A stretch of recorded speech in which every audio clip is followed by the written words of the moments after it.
할렐루야. 한 주간 편안하셨어요?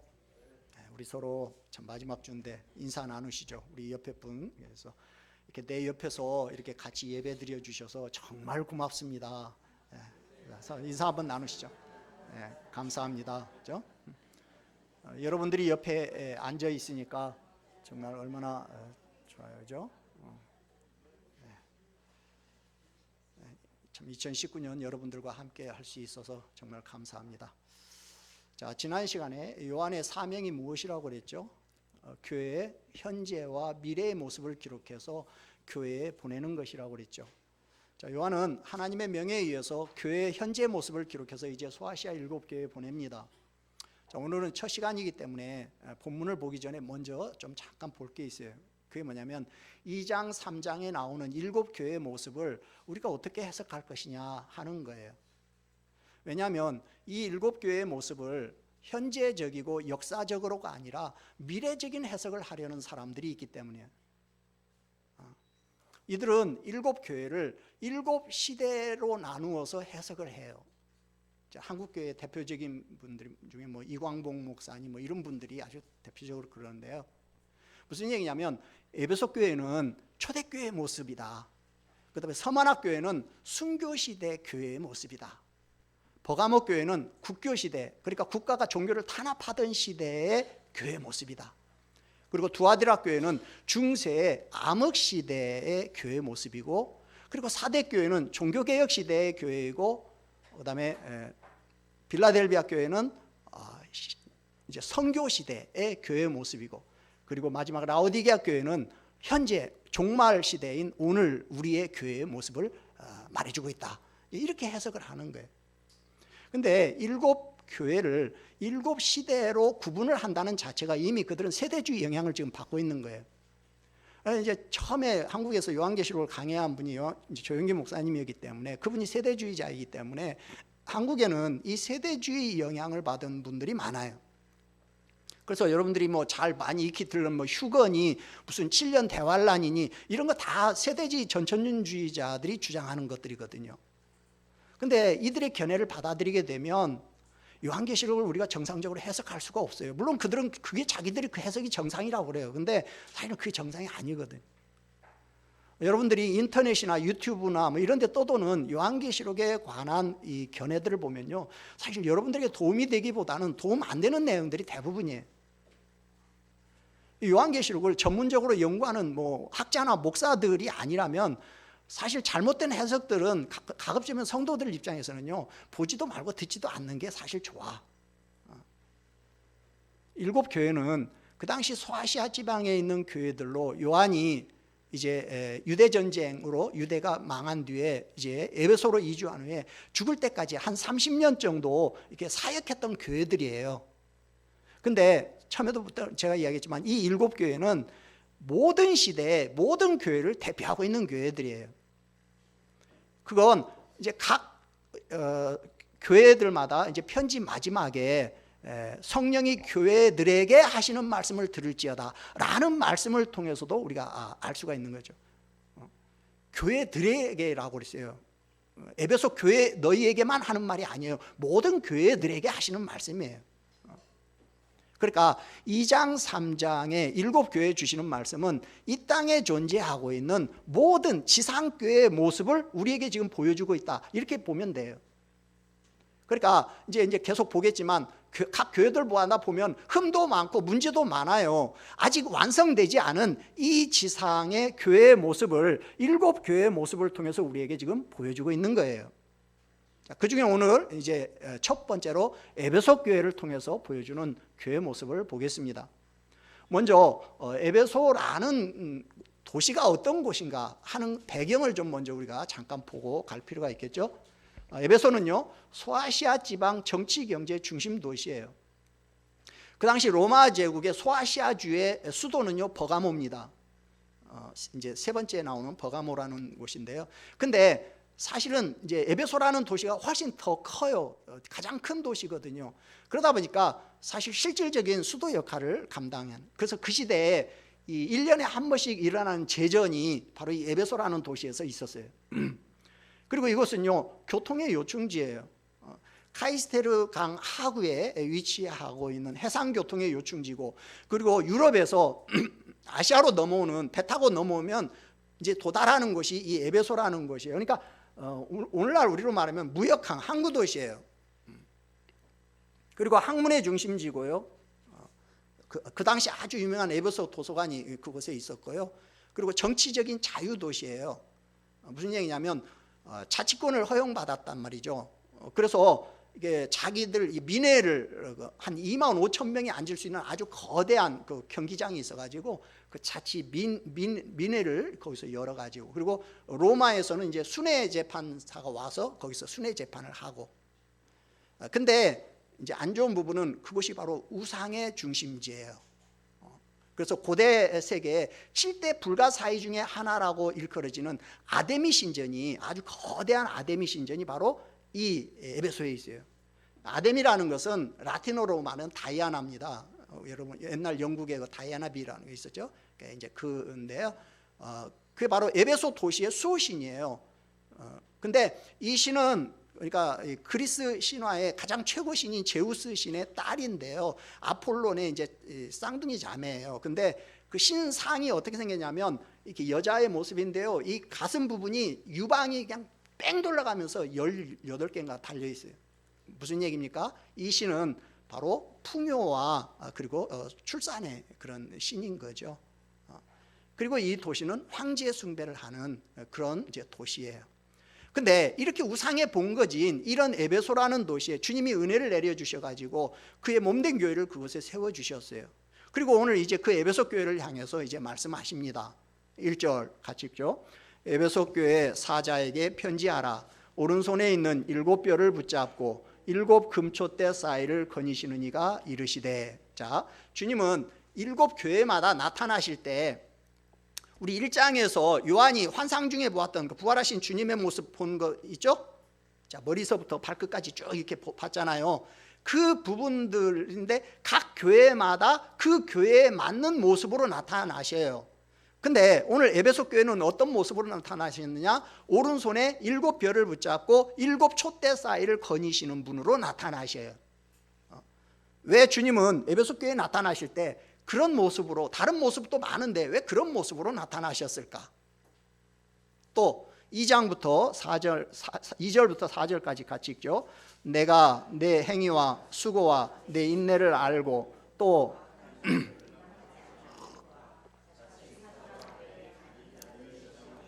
그의 거짓된 것을 내가 드러낸 것과 또 내가 참고 내 이름을 위하여 견디고 게으르지 아니한 것을 아노라. 그러나 너를 책망할 것이 있나니 너의 처음 사랑을 버렸느니라. 여러분, 에베소 교회는요 굉장히 괜찮은 교회예요. 오늘 보니까 주님의 칭찬거리가 한두 가지가 아니에요. 굉장히 많아요. 근데 에베소 교회에 딱 한 가지 부족한 게 있어요. 그게 뭐냐면 처음 사랑을 버렸다는 거예요. 근데요, 주님은 그 한 가지 부족하다고 굉장히 실망하시면서 에베소 교회를 굉장히 책망하셔요. 지금 에베소 교회는요 칭찬거리가 굉장히 많아요. 근데 딱 한 가지 부족해요. 근데 주님은 굉장히 그것 때문에 화를 내고 계셔요. 심지어 뭐라고까지 하시느냐? 5절 같이 읽습니다. 그러므로 어디서 떨어졌는지를 생각하고 회개하여 처음 행위를 가지라. 만일 그리하지 아니하고 회개하지 아니하면 내가 내게 가서 내 촛대를 그 자리에서 옮겨, 네 촛대를 옮겨버리겠다는 거예요. 그 말은 뭐냐면 교회를 없애버리겠다는 거예요. 여러분, 사랑이라는 것은 감정입니다. 그러니까 시간이 지나면 변할 수도 있는 거죠. 그런다고 해서 교회까지 없앤다는 건 또 뭡니까? 미국의 그 지미 카터 전 그 대통령이죠. 어느 모임에서 이런 말을 했어요. 가족이란, 특히 부부는 사랑이 30%고 용서가 70%라고 그랬어요. 그랬더니 그 부인이 딱 일어나더니 아닙니다. 사랑이 10%고요. 용서가 90%입니다. 이렇게 말을 했대요. 무슨 말입니까?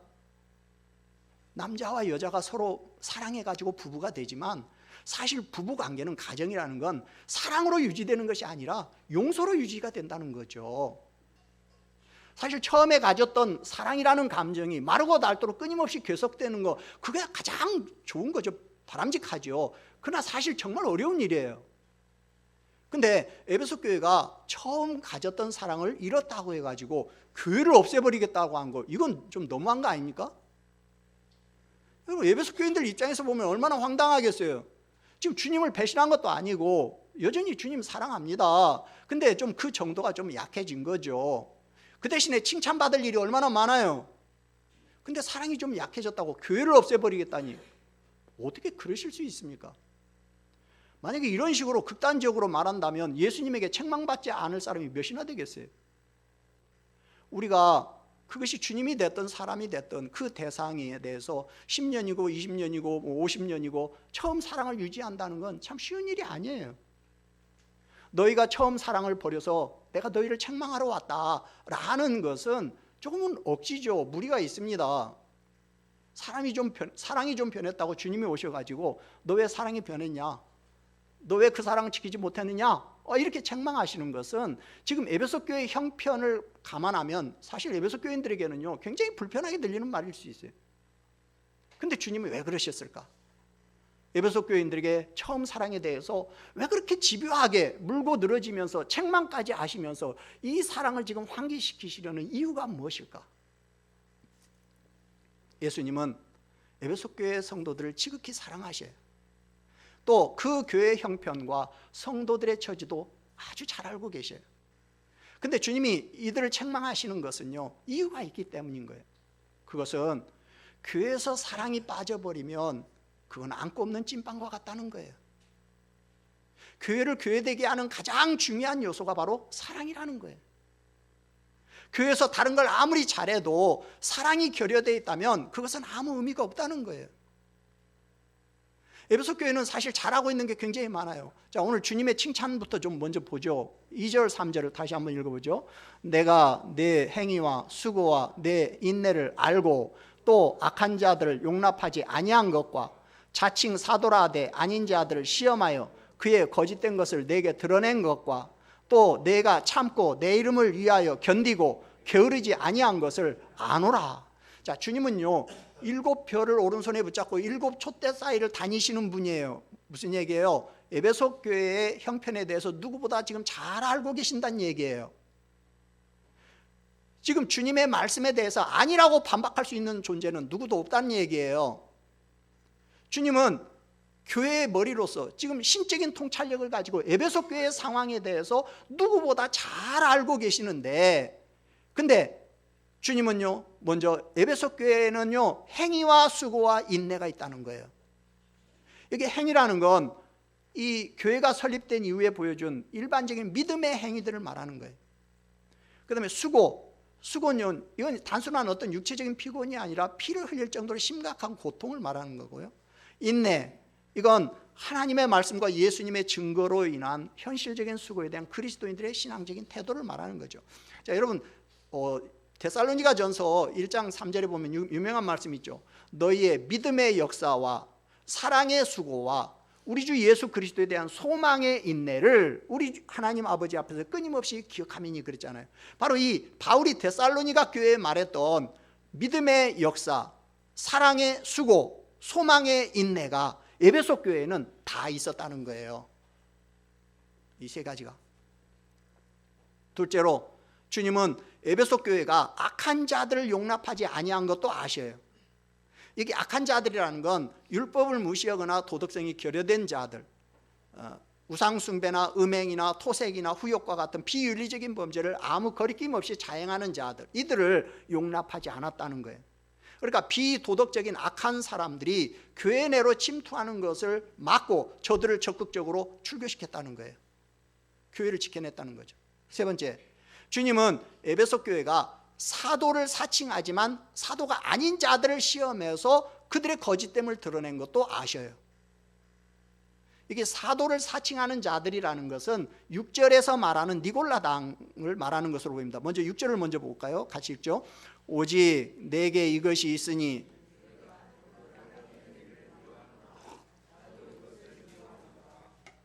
여기 언급된 니골라는요 전통적으로 사도행전 6장에 나오는 그 초대교회 7집사 중에 한 명인 니골라와 이렇게 동일인으로 이렇게 사람들이 봅니다. 니골라는 본래 안디옥 출신의 헬라인이에요. 근데 처음에는 유대교에 입교를 했다가 나중에 그리스도교로 개종을 했어요. 근데 이 사람이 나중에는요 영지주의자 이단이 됐다는 거예요. 그렇지만 그 7집사 중에 하나였던 니골라가 오늘 여기서 말하고 있는 니골라라는 증거는 어디에도 없어요. 그냥 이름이 같으니까 그럴 것이다 라고 추정할 뿐인 거죠. 그래서 이 니골라 당이라고 하는 그 이름의 의미를 가지고 그들의 실체를 밝히려는 시도가 오히려 더 타당성이 있어요. 니골라 당, 이 말은 정복이라는 뜻의 니카와 백성이라는 뜻의 라오스가 합성돼서 만들어진 말인데요. 무슨 얘기냐면 백성을 정복한다, 백성을 삼킨다, 그런 뜻이에요. 근데 이것이 발람이라는 말과 똑같은 의미예요. 자, 다음 이제 시간에 볼 우리 14절을 한번 먼저 읽어보죠. 14절 같이 봅니다. 그러나 내게 두어 가지 책망할 것이 있나니 거기 내게 발람의 교훈을 지키는 자들이 있도다. 발람이 발락을 가르쳐 이스라엘 자손 앞에 걸림돌을 놓아 우상의 제물을 먹게 하였고 또 행음하게 하였느니라. 이와 같이 내게도 니골라 당의 교훈을 지키는 자들이다. 발람을 이야기하면서 니골라 당을 같이 이야기하거든요. 그리고 또 20절에 보죠. 이건 이제 세 번째 교회인데 20절을 같이 한번 읽어보죠. 그러나 내게 책망할 일이 있노라. 자칭 선지자라는 여자 이세벨을 내가 용납함이니 그가 내 종들을 가르쳐 꾀어 행음하게 하고 우상의 제물을 먹게 하는도다. 그러니까 니골라 당은요 발람이나 그를 추종하는 자들 그리고 이세벨이나 그녀를 추종하는 자들과 공통적인 특징을 가지고 있는 자들인데 뭐냐면 우상의 제물을 먹게 하고 행음하게 하는 주체예요. 그러니까 결국 백성들을 미혹해서 사단의 하수인으로 만드는 이단인 거죠. 이단. 아마 그들은 우상 제물을 먹고 우상 숭배를 허용하고 도덕 폐기론을 주장했던 영지주의의 일파로 보입니다. 초대교회의 역사가였던 유세비우스는 교회를 이들이 크게 어지럽히다가 2세기경에 사라졌다, 이제 이렇게 기록을 해놨는데요. 그러니까 바울이 에베소를 떠나면서 예언했던 게 뭡니까? 내가 떠나고 나면 흉악한 이리들이 너희들에게 들어올 것이다 그랬는데 그 말처럼 에베소 교회를 이단들이 들어왔고 혼란스럽게 만든 거예요. 근데 이런 거짓 사도들의 책략에도 불구하고 에베소 교회는요 그들을 시험해가지고 그 거짓된 것을 드러낸 거예요.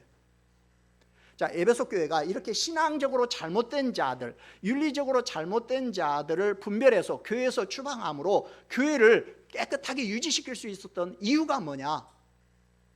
에베소 교회가 누렸던 가장 큰 복 중에 하나가 뭐냐면 에베소 교회는요 아주 훌륭한 목회자들을 모시고 있었다는 거예요. 에베소 교회를 처음에 개척한 사람이 누구죠? 소아시아 7교회 중에 유일하게 사도 바울이 개척한 교회가 에베소 교회예요. 개척한 정도가 아니라 바울이 자신의 시간과 열정을 가장 많이 쏟아부었던 교회가 에베소 교회예요. 2차 전도여행이 끝나고 예루살렘으로 돌아갈 때 에베소에 잠깐 들르는데요. 근데 바울이 에베소의 전략적인 중요성을 깨닫게 돼요. 그래서 떠나면서 누구를 남겨놓고 가냐면 브리스길라 아굴라 부부를 남겨놓고 가요. 이들은 평신도지만 바울에게 몇 년 동안 직접 1:1 가르침을 받아가지고요 나중에 성경학자 아볼로를 데려다가 성경을 가르쳐줄 정도로 아주 성경에 해박한 평신도 부부예요. 그리고 3차 전도여행이 시작되니까 바로 에베소로 와가지고 에베소 두란노 서원이라는 곳에서 2년 3개월을 머물면서 아주 성경을 자세히 가르쳐줘요. 그 결과 아시아에서는 유대인이나 헬라인이나 다 주의 말씀을 들었다라고 성경은 말하고 있어요. 그러니까 에베소 교회는요 어떤 사도보다도 성경을 깊이 이해하고 있었던 바울이 아침부터 저녁까지 거의 3년 동안을 목회했어요. 그러니까 어떤 교회보다도 주의 진리의 말씀을 깊이 배우고 들을 수 있었던 교회가 에베소 교회인 거예요. 근데 이제 데메드리오 사건으로 바울이 떠나게 되는데 근데 떠날 때 바울이 에베소 교회에 누구를 2대 목회자로 세우고 떠나냐? 바울의 어떻게 보면 거의 뭐 아들이자 양아들이자 수제자라고 할 수 있는 디모데를 남겨놓고 가요. 그러니까 디모데 역시도 에베소 교회에서 이제 2대 목사로 이제 있으면서 굉장히 성경에 대해서 해박하게 잘 가르쳤겠죠.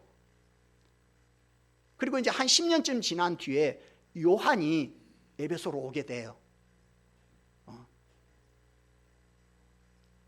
그러니까 에베소 교회는요 1세기 당시의 교회 가운데서는 가장 사실 뭐 바울, 디모데, 요한 거의 최고의 목사님들을 모시고 있었던 그런 교회예요. 그러다 보니까 성경에 대해서는 아주 해박하죠. 그러니까 이 자칭 사도라고 하는 자들이 와가지고 가르치는데 딱 들어보면 아는 거야. 저건 잘못된 거야. 딱 드러내는 거야, 이단들을. 그래가지고 우리 교회에서 나가세요, 출교시키는 거예요. 오늘 우리 한국교회는요, 에베소 교회가 이 정통 교리를 보존하는 데 대한 이 주님의 칭찬에 귀를 기울이셔야 해요. 주님이 이단들에 대해서 뭐라고 그랬어요? 나도 이것을 미워하노라 그랬어요. 오늘날 한국교회의 가장 큰 문제가 뭡니까? 바로 이 현대판 니골라당이 굉장히 날뛰고 있다는 거예요. 엄청 많아요. 주님은 그런 니골라당의 행위를 미워하셨어요. 우리는 에베소 교회처럼 복음에 대한 바른 지식을 가지고 이단들로부터 이 교회를 지켜내야 해요. 네 번째로, 주님은 에베소 교회가 주님의 이름을 위하여 견디고 게으르지 아니한 것을 아신다 그랬어요. 우리 그리스도인들이 신앙생활을 하면서 반드시 필요한 것이 인내입니다. 인내. 성도가 하나님 나라에 입성할 때까지 얼마나 많은 우여곡절을 겪습니까? 문제는 성도라고 해서 항상 성령 충만한 것이 아니라는 거죠. 때로는 은혜가 떨어질 때도 있어요. 그래서 성도들에게 꼭 필요한 것이 무엇이냐? 인내하는 거예요. 참고 견디는 거예요. 은혜가 떨어졌을 때는 그저 나 죽었어 하고 팍 그냥 하고 그냥 버티기 들어가는 거예요. 버티기. 그래서 성경은요, 종말론적인 하나님 나라의 입성에 요구되는 교회의 덕목으로 인내를 줄기차게 제시하고 있어요. 우리가 신앙생활하는 데 있어서 무엇보다 필요한 덕목이 뭐냐? 예수 그리스도의 이름을 위해서 참고 견디는 인내예요. 근데 에베소 교인들은요, 이 예수 그리스도의 이름을 위한 고난을 감수함에 있어서 피곤해하거나 낙심한 적이 없었어요. 인내했어요. 여러분, 이 정도 되면 정말 좋은 교회 아닙니까? 근데 이런 에베소 교회에 한 가지 딱 부족한데, 그게 뭐냐면 처음 사랑을 잃은 거예요. 요한은 젊었을 때는요, 우리의 아들이라는 별명을 가질 정도로 아주 성질급한 사람이 요한이었어요. 근데 노년에는요, 사랑의 사도라는 별명을 가질 정도로. 왜? 예수님에게서 사실 사랑을 가장 많이 받았던 제자가 요한이었어요. 그게 사랑의 사도로 변화가 됐어요. 그래서 노년에는요, 요한 1서, 2서, 3서 보면요, 사랑을 굉장히 많이 강조해요. 그 사랑의 사도가 목회한 그 교회가 주님에게 평가를 받는데 처음 사랑을 잃었다, 이런 평가를 받으니까 아마 요한의 입장에서는 굉장히 충격을 받았겠죠. 5절 보면, 그러므로 어디서 떨어졌는지를 생각하고 회개하여 뭘 가져라? 그러니까 이 말씀은요, 지금 저들이 처음 행위를 가지고 있다는 거예요, 없다는 거예요? 처음 행위를 가지고 있지 않다는 거죠. 그러니까 에베소 교회가 잃어버린 처음 사랑은 결국 처음 행위인 거예요. 근데 이 처음 행위가 뭡니까? 두 가지예요. 하나는 주님에 대한 사랑이에요. 사도행전 19장에 보면 바울이 두란노 서원에서 2년 동안 매일 성경 강좌를 열었는데, 어떤 사본에 보면요, 매일 5시부터 10시까지, 그러니까 우리 지금 시간으로 하면요 11시부터 오후 4시까지, 그러니까 점심시간을 빼면요 하루에 한 4시간 정도를 매일 성경을 가르친 거야, 바울이. 그 에베소 교회는요, 매일 몇 시간씩 하나님의 말씀을 공부하는 열정이 있었어요. 여러분, 주님에 대한 사랑은 무엇으로 나타나요? 주님의 말씀에 대한 사랑으로 나타나요. 그러니까 에베소 교인들에게는 주님에 대한 사랑으로 주님 말씀에 대한 영적인 식욕이 매우 강했던 거예요. 두 번째는요, 형제에 대한, 사람에 대한 사랑이에요. 사도행전 20장에 가면 이제 AD 55년경에 바울이 3차 전도여행을 마치고 돌아가는 도중에 에베소에 들릴 수가 없는 거예요. 그래서 시간이 없어서, 그래서 밀레도라는 곳에서 에베소 교회 장로들을 불러요. 니들이 와라. 그리고 성경에 보니까요, 이 말을 한 후 무릎을 꿇고 그 모든 사람들과 함께 기도하니 다 크게 울며 바울의 목을 안고 입을 맞추고 다시 그 얼굴을 보지 못하리라 한 말로 말미암아 더욱 근심하고 배에까지 그를 전송하니라 그랬어요. 그러니까 에베소 성도들에게는요, 목자와 양 사이에 뜨거운 사랑이 있었어요. 처음에 사랑에 빠지면요, 사람들의 대단한 열정이 막 솟아납니다. 밤새워서요, 잠 안 자고 막 연애 편지를 썼다가 버렸다가 다시 썼다 버렸다 막 날 살 때까지 그러는데도 피곤하지도 않아요. 어디서 졸아? 눈이 그냥 똘망똘망하죠. 헌금하는 것은 아까워도요, 사랑하는 사람한테 선물 사줄 때는요 하나도 안 아까워요. 부모님이 심부름 시키면요 집 앞 가게 갔다 오는 것도 그냥 싫어갖고 막 문구적 그냥 막 억지로 갔다 오죠. 근데 사랑하는 사람이 저 절벽 위에 있는 꽃 따다 달라고 하면 죽을 똥살똥 모르고 그냥 슉 올라갔다 내려와요. 이게 예수님에 대한 첫사랑은 지옥 갈 수밖에 없는데 예수님이 십자가에서 죽으심으로 내 죄를 용서하셨다라는 사실을 처음 깨달을 때 이제 생기긴 한 거죠. 그때는요 예배 드리는 것이 기뻐요. 성경 읽고 찬송하고 예수 믿는 사람들끼리 모여서 교제하고 이런 게 모든 게 기뻐요. 누가 시켜서 하는 게 아니라 그냥 자발적으로 기뻐서 자원하는 마음으로 하는 거예요. 초기 에베소 교회는요 주님에 대한 사랑으로 말씀에 대한 갈급함이 있었어요. 그리고 주 안에서 믿음의 형제 자매에 대한 사랑이 있었어요. 서로 기도하고 목을 껴안고 입을 맞추고 울면서 이렇게 배까지 이렇게 전송하는 장면이 얼마나 아름다워요. 근데 그로부터 이제 40년이 지났어요. 이제 AD 95년경 지금 요한이 요한계시록을 기록할 요 당시에는요 그런 사랑이 사라졌어요. 은혜 받은 초기에 그냥 주님 사랑에 감격해서 그냥 하나님의 말씀을 막 헐떡거리면서 받아먹고 주님을 나의 사랑, 나의 생명, 나의 기쁨 이렇게 여기던 삶이 변질된 거예요. 그래서 이제 영적인 식욕은 감퇴되고 설교는 지루하고 예배는 무덤덤해지기 시작한 거예요. 여러분 첫사랑이 식으면 어떻게 되죠? 하기는 합니다. 똑같이 예배도 드리고 똑같이 찬송도 드리고 외형적으로 볼 때는 똑같습니다. 근데 내면을 보면요 하기 싫은데 억지로 하고 있는 거예요. 기쁨과 자원하는 마음으로 하는 행동과 첫사랑이 식은 행동은 밖에서 볼 때는 비슷한 것 같아도 주님이 볼 때는 천지 차이인 거예요. 에베소 교회는 고난을 감내하는 행위들도 있었고 이단을 증오하고 정통교리를 지켰지만 주님과 사람에 대한 뜨거운 사랑과 열정이 사라져버렸어요. 교회 설립 40년이 됐으니까 뭐 교인 수도 많이 모였겠죠. 더군다나 뭐 에베소 그 당시 오늘로 말하면 우리나라 뭐 서울에 있는 이제 교회인데요. 얼마나 도시에 사람이 많으니까 교회도 사람 엄청 많았겠죠. 장로들도 많이 있었겠죠. 세워졌겠죠. 정통도 있죠. 교리도 있죠. 구제 행위도 있고. 근데 주님에 대한 뜨거운 사랑과 성도 간의 애끓는 교제는 사라져버린 거예요. 밖으로 드러나는 행동은 여전히 있습니다.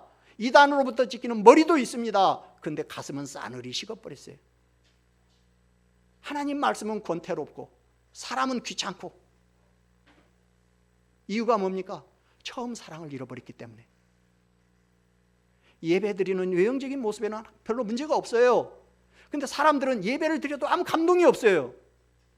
그 안에 사랑이 없기 때문에. 주님이 보실 때 그 모습이 얼마나 답답했겠어요. 에베소 교인들은 이단과 거짓 세력들과 싸우느라고 정말 중요한 알맹이를 잃어버린 거예요. 교회에 이단과 거짓 세력들이 끊임없이 찾아오다 보니까 교회에 사람이 들어오면 반가운 것이 아니라 당장 도끼눈부터 뜨고 쳐다보는 거예요. 저 사람 혹시 이단이 지금 들어온 거 아니야? 그리고 조금만 성도들이 신앙에 문제가 생기거나 흠이 잡히면은 바로 비난하고 정죄하는 거예요. 손가락질하고. 처음 사랑을 잃어버리니까 복음에 대한 열정이 식고 정작 자기 자신은 복음의 본질에서 멀어져 버린 거예요. 그래서 주님은 오늘 에베소 교회에 세 가지를 권면하십니다. 자, 5절을 같이 한번 다시 읽어보죠. 그러므로 어디서 떨어졌는지를 생각하고 회개하여 처음 행위를 가지라. 만일 그리하지 아니하고 회개하지 아니하면 첫째, 어디서 떨어졌는지 생각해라. 하나님에 대한 사랑에서 멀어져 있는 지금 자기의 상태를 겸허히 인정하고 어디서부터 그렇게 되었는가 돌아보라는 거예요. 처음 사랑을 언제, 어디서, 왜, 어떻게 하다가 잃어버렸는지 생각하라는 거예요. 그것도 한 번 생각하고 마는 게 아니라 계속 생각하라는 거예요. 끊임없는 자기 성찰을 하라는 거예요.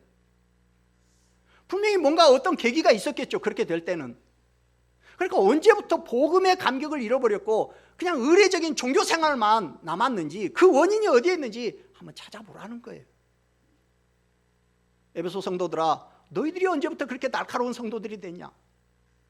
어떻게 하다가 형제들에 대해서 그렇게 칼을 들이대는 그런 성도들이 됐는지 한번 좀 생각해 보라는 거예요. 주님은 기도하라고 하지 않았어요. 생각하라고 그랬어요. 둘째로 회개하라. 자신의 추락 지점을 계속적으로 반추하는 과정을 통해서 즉각적으로 이제 회개하라는 거예요. 단순한 뉘우침이나 후회가 아니라 지정의를 포함한 전인격적인 차원의 회개를 말하는 거예요. 뭐 회개하라고 하니까 뭐 금식하면서 울부짖으면서 하나님 잘못했어요, 용서해 주세요, 이게 아니고 왜 언제부터 어떻게 해서 이렇게 됐는지 곰곰이 생각하고 무엇이 잘못됐는지를 알았다면 이제 그것을 단호하게 청산하라는 거예요. 마치 김유신이 잠깐 술 취해서 말에 올랐더니만 이 술이 의뢰에 가던 대로 술집으로 이렇게 가고 있는 걸 보고서 그냥 내려가지고 단칼에 말의 목을 쳐버린 것처럼 과감히 끊으라는 거예요. 세 번째, 처음 행위를 가지라. 내가 처음에 있던 그 자리, 내가 당연히 서 있어야 할 그 자리로 돌아오라는 거예요. 주님이 궁극적으로 원하는 건 생각도 아니고요, 회개도 아니에요. 에베소 교인들이 적극적으로 사랑하기를 원하는 거예요. 사랑은 두 가지를 통해서 나타나요. 섬김과 나눔. 섬김에는 희생이 따라요. 나눔에는 대가가 따라요. 그래서 요한은 말합니다. 요한일서 3장에서 자녀들아, 우리가 말과 혀로만 사랑하지 말고 행함과 진실함으로 하자. 그 말은 희생하지 않는 사랑, 대가를 지불하지 않는 사랑은 그 사랑 아니라는 거예요. 사람이 사랑한다고 말할 때 그 말이 보여지는 사랑으로 나타날 때 그 사랑이 진짜 사랑이라는 거예요. 예수님이 바리새인의 초청을 받고 그 집에 갔어요. 그때 한 여인이 눈물을 흘려가지고 그 눈물로 예수님의 발을 적시고 자기의 머리털로 예수님의 발을 닦고 거기다 향유를 부었어요. 그때 이 바리새인은 마음속으로 그 여인을 정죄하고 있었어요. 그때 예수님께서 말씀하셨어요.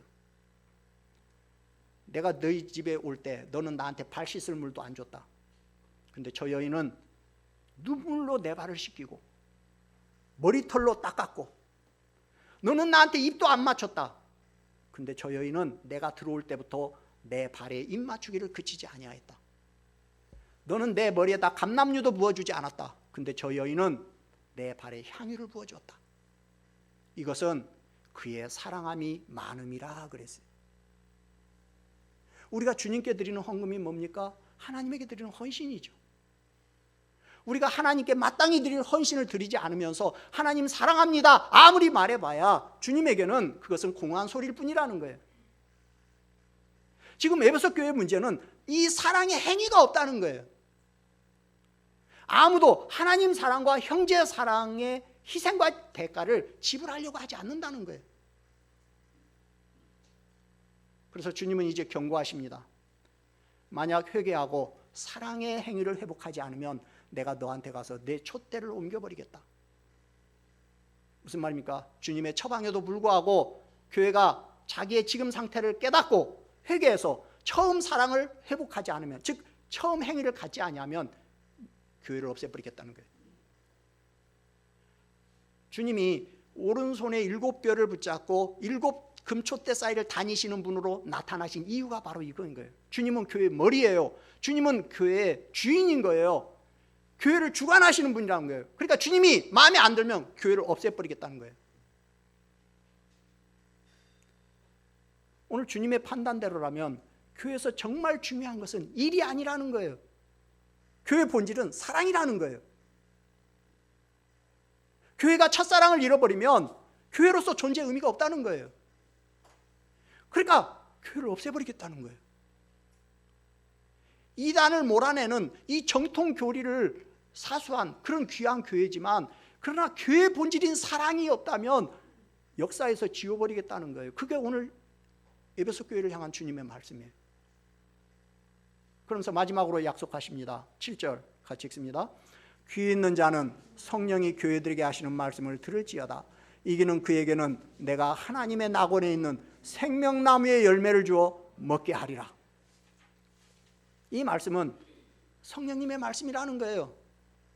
모든 교회에 보편적으로 적용되는 말씀이라는 거예요. 비단 에베소 교회만 해당되는 게 아니라는 거예요. 7교회마다 이기는 자들에게 주시는 이 선물이 다 달라요. 근데 이게 전부 모아놓으면 나중에 이제 여러분들이 나중에 마지막 계시록 마지막 끝부분에 가면요, 그게 어디에 나오느냐, 다 새하늘과 새 땅, 새 예루살렘 성에서 성도들이 누릴 복인 거예요. 이게 다. 에베소 교회에 주어진 약속은 뭐냐면 하나님의 낙원에 있는 생명나무의 과실을 주어서 먹게 한다는 거예요. 이게 요한계시록 22장 2절에 가면요, 이제 막 길이 있는데 강 좌우에 생명나무가 있고 12가지 열매를 맺는데 막 달마다 그 열매를 맺고 이런 이제 장면이 나와요.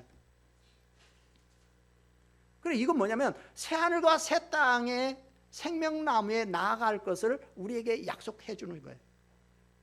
생명나무는 원래 하나님께서 에덴 동산에서 아담과 하와를 위해서 만드신 나무죠. 근데 인간이 타락한 이후에 인간이 더 이상 생명나무에 접근할 수 없도록 하나님께서 막아버리셨어요.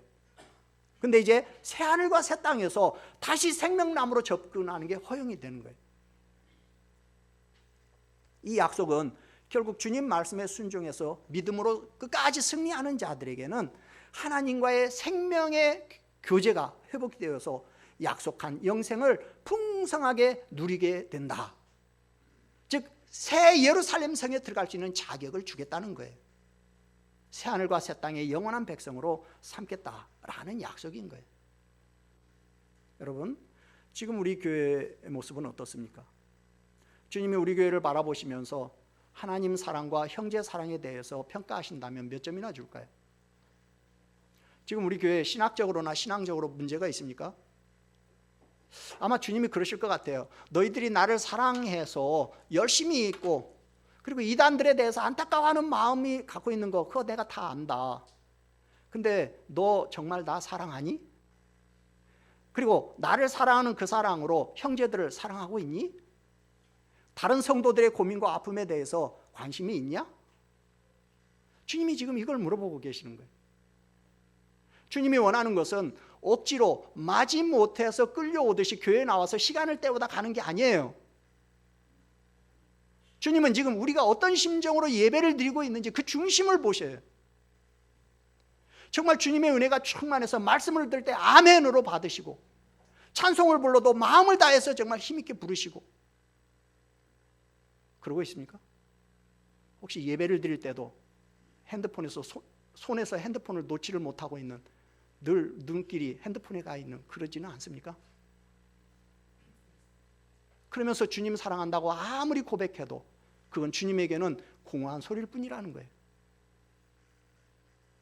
주님 사랑, 형제 사랑을 위해서 희생하지는 않고 손해보지 않고 섬기지 않고 나누지 않으면서 사랑한다고 아무리 말해봐야 그건 아니라는 거예요.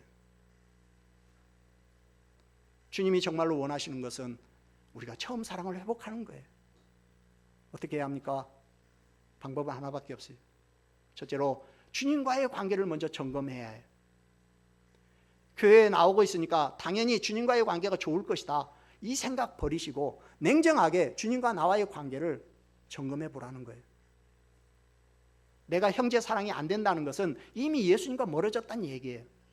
형제 사랑은 주님 사랑이 회복이 되면 자연히 되게 돼 있어요.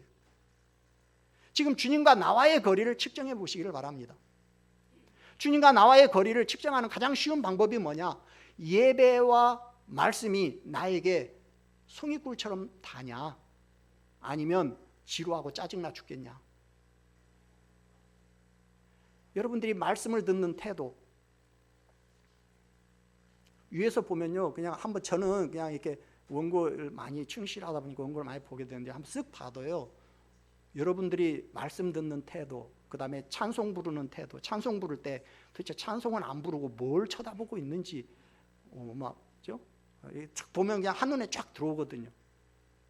그리고 여러분들이 예배 끝난 다음에 하나님한테 감사하는 거, 그거 세 가지 딱 놓고 보면 여러분들의 영적 상태가 그냥 쫙 나오거든요. 근데 사람들이 자기 얼굴은 자기가 잘 못 봐요. 그래서 여러분들의 영적 상태 궁금하면요, 여러분 목자한테 물어보세요. 물론 알기는 제가 제일 잘 알아요. 근데 저한테 와봐야 저는 말 안 해줘요. 여러분 목자한테 가서 물어보세요. 내가 지금 어떤 상태에 있는 것 같냐고.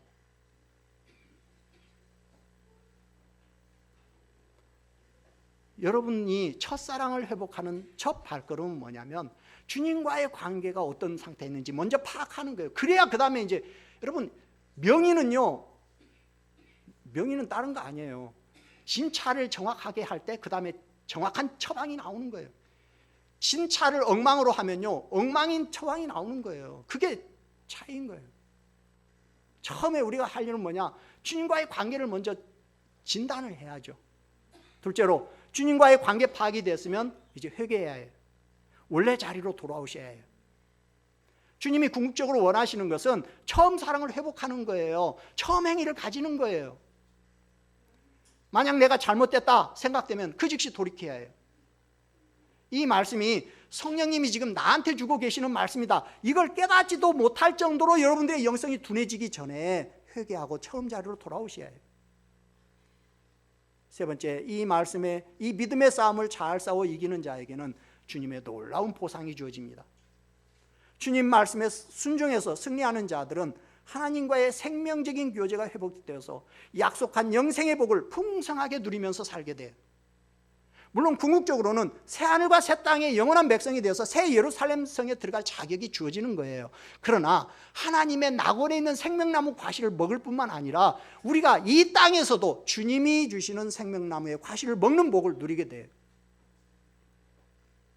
그러나 이 믿음의 싸움에서 지면 멸망합니다. 에베소 교회는 수세기 동안은 유지가 됐어요. 워낙 도시 자체가 크다 보니까 초대교회 당시에는 그 로마 시대에 5명의 그 주교가 머무는 그 교 중에 하나였고요. AD 431년에는 제3차 공의회가 열렸던 장소이기도 해요. 그런데 5세기 이후에 점점 쇠퇴하다가 14세기에 그 오스만 투르크족들이 에베소의 남은 주민들을 다 추방해 버렸어요. 에베소 교회는 오늘 주님 말씀대로 회개하지 않았어요. 그래서 결국 지금은요, 에베소 교회도 없어져 버리고 에베소라는 도시 자체도 없어져 버렸어요. 지금 여러분들이 성지순례 가면 지금은 이제 그동안 세월이 흐르면서 자꾸 흙이 자꾸 해서 옛날에는 해변가 도시였는데 지금은 이제 한 내륙으로 한 1km 정도 이렇게 들어와 있는 이제 늪지대인데요. 그냥 고고학자들이 그냥 발굴해 놓은 그냥 관광용 도시로 남아 있을 뿐인 거예요. 그리고 그 도시 입구에는 누가의 무덤만 그냥 쓸쓸히 그냥 남아 있는 거예요. 우리는 이 문제를 심각하게 받아들여야 합니다. 내가 처음 사랑을 회복하지 못하면은 주님은 나를 향한 그 사명과 기대를 다른 사람에게 옮겨버릴 수도 있습니다. 우리 교회가 처음 사랑을 회복하지 못하면 주님은 우리 교회를 향한 사명과 기대를 다른 교회로 옮겨버릴 수도 있습니다. 하나님이 우리에게 요구하시는 것은 많은 지식이 아니고 행위가 아니에요. 처음 사랑이에요. 아무리 힘들고 어려운 일이 있어도요, 사랑이 있으면요 그게 힘들지 않아요. 근데 사랑으로가 아니라면요, 종이 한 장을 드는 것도요 마치 꼭 태산을 지고 가는 것처럼 무겁고 힘든 법이에요. 중요한 것은요, 내가 지금 무슨 일을 할 것인가, 내년에 내가 무슨 봉사를 할 것이냐, 무슨 큰 일을 하느냐가 아니에요. 나에게 주님을 향한 사랑과 그 사랑에서부터 나오는 형제를 향한 사랑이 있느냐는 거예요. 그 사랑이 있으면은 새벽부터 저녁까지 예배드리고 봉사해도 하나도 힘들지 않아요. 오히려 기뻐요. 근데 그 사랑이 없으면요, 예배 1시간 드리는 게 얼마나 지겨운지 꼭 1년처럼 느껴지고. 그러므로 무엇보다 중요한 게 뭐냐? 복음의 감격, 구원의 기쁨을 잃어버리지 않는 거예요. 지금 이 세상은 공중권세 잡은 자가 영향력을 미치고 있다고 그랬어요. 그러니까 우리가 가만히 있으면 그건 가만히 있는 게 아니에요. 자꾸 퇴보하는 거예요. 우리의 그 복음에 대한 감격과 구원의 기쁨이 그대로 있는 것이 아니라 자꾸 빠져나가고 있단 말이죠. 그렇기 때문에 우리 스스로 이 복음의 감격과 구원의 기쁨을 잃어버리지 않도록 노력하지 않으면 안 돼요. 이것이 오늘 주님이 에베소 교회를 통해서 우리에게 주는 교훈인 거예요. 여러분, 에베소 교회가 잃어버렸던 그 교회의 본질인 처음 사랑을 회복할 수 있기를 주님의 이름으로 축원합니다. 우리 찬송 303장 부르고 기도하겠습니다. 바울은 나에게 있는 모든 것을 구제하고 내 몸을 불사르게 내줄지라도 사랑이 없으면 아무 유익이 없다고 그랬어요. 그 어떤 봉사나 헌신도 사랑에 의한 것이 아니라면 무익하다고 그랬어요. 주님이 원하시는 것은 사역이 아니라 사랑입니다. 주님의 교회에 주님을 향한 이 사랑과 그 사랑에서부터 나오는 형제 사랑이 없다면 교회 존재 가치가 없다고 그랬어요. 지금 우리는 어떻습니까? 촛대를 옮겨버리겠다는 이 주님의 경고를 그냥 우리가 흘려들어도 괜찮습니까? 지금 나는 몸에 익숙해서 습관이 된 종교 생활이 아니라 복음의 감격으로 구원의 기쁨을 잃지 않고 지금 누리고 있습니까? 오늘 말씀을 생각하면서 이 시간 우리 하나님 앞에 기도하기를 원합니다. 기도하겠습니다. 좋으신 아버지 하나님, 은혜와 사랑을 감사합니다. 아버지여, 오늘 주님께서 주님 우리 교회의 현상을 우리에게 보여주시는데 오늘 에베소 교회를 통해서 보여주신 모습은 뭐냐면 너희들이 아무리 많은 일을 하고 교회들이 아무리 많은 사업을 벌여도 그래도 교회의 본질은 사랑이다. 너희들이 그 사랑을 버려버렸다면 그것은 너희들을 다 잃어버린 거나 마찬가지다. 오늘 주님이 우리에게 요구하시는 것은 사역이 아니라 사랑이라고. 사랑만 있다면 사역은 얼마든지 가능하다고. 그러나 사랑이 없다면 사역은 노동이 되고 고통이 되고 그럴 수밖에 없다고 오늘 주님이 우리에게 말씀하시는데, 하나님 오늘 저희들에게 정말 주님을 향한 그 복음의 감격, 내가 예수를 믿어서 정말 내 모든 죄를 사함받고 내가 하나님의 자녀가 되었다는 이 기쁨을 아버지 우리가 잃어버리지 아니하고 정말 끝까지 이 처음 사랑을 가지고 하나님 우리가 정말 주님을 섬길 수 있는, 정말 주님의 말씀이 정말 송이꿀처럼 나에게 달고 아멘으로 그 말씀을 받고 정말 찬송이 하나님 말없는 곡절하고 기도라고 했는데 정말 찬송이 내 마음에 너무너무 은혜가 되고 내가 하나님 앞에 헌신하고 내가 하나님 앞에 드리는 모든 것이 정말 너무너무 즐겁고 기쁨이 되는, 하나님 이런 정말 신앙생활을 할 수 있는 그런 아버지여 우리 성도님들이 될 수 있어 2020년도 정말 우리 사랑이 넘치는 교회가 정말 이 주님의 사랑으로 하나님 사랑이 넘치는 그런 교회를 만들어갈 수 있는 그런 2020년이 될 수 있도록 하나님 주께서 은혜를 더하여 주시옵소서. 하나님 아버지, 교회에서 다른 모든 걸 아무리 잘해도 사랑이 없다면 그 모든 건 의미가 없다고 했는데, 지금 나는 우리 교회는 주님으로부터 처음 사랑을 버렸다, 이 책망을 받지 않을 수 있는지 나 자신을 이 시간 정확히 돌아보기를 원합니다. 혹시라도 이 처음 사랑에서 떠나 있다면 오늘 주님의 말씀처럼 정말 회개하여서 처음 사랑을 회복하고 처음 행위를 가지기를 원합니다. 우리 교회가 사랑이 넘치는 교회입니다. 교회 이름에 걸맞게 혹시 종교적인 사업은 조금 부족해도 주님 사랑으로 충만한 교회가 되게 하여 주시옵소서. 2020년 우리 섬김이들과 봉사자들에게 이 주님의 사랑으로 충만케 하셔서 우리의 섬김과 봉사가 고통이 아니라 즐거움이 되게 하시고 기쁨이 되게 하여 주시옵소서. 그래서 천국에서만이 아니라 이 세상에서도 생명나무의 과실을 먹는 그런 2020년 될 수 있도록 주여 은혜를 더하여 주시옵소서. 감사하고 예수님의 이름으로 기도합나이다. 아멘. 예배 마치기 전에 우리 교회 오늘 등록한 성도 있습니다. 우리 김영범 성도님 등록 카드는 몇 주 전에 써놓고 갔는데 이번에 오늘 왔습니다. 잠깐 일어서실래요? 네, 기도하겠습니다. 좋으신 아버지 하나님, 우리 김영범 성도님을 사랑하셔서 하나님 믿음의 자매를 만나게 하시고 또 신앙생활을 할 수 있도록 하나님께서 저에게로 발걸음 인도하여 주셨으니 주께서 은혜를 주시고 우리 영범이 형제에게 이 구원의 첫사랑을 가지고 정말 평생을 주님을 사랑하고 주님을 위해서 헌신하면서 살 수 있는 귀한 믿음의 형제가 될 수 있도록 은혜 위에 은혜를 더하여 주시옵소서. 힘들고 어려울 때마다 서로 격려하며 어깨를 빌려줄 수 있는 우리 모든 성도님들 다 되게 하여 주시옵소서. 감사하고 예수님의 이름으로 기도합니다. 아멘. 여호와는 내게 복을 주시고 너를 지키시기를 원하며 여호와는 그의 얼굴을 내게 비추사 은혜 베푸시기를 원하며 여호와는 그 얼굴을 내게로 향하여 드사 평강 주시기를 원하노라. 아멘.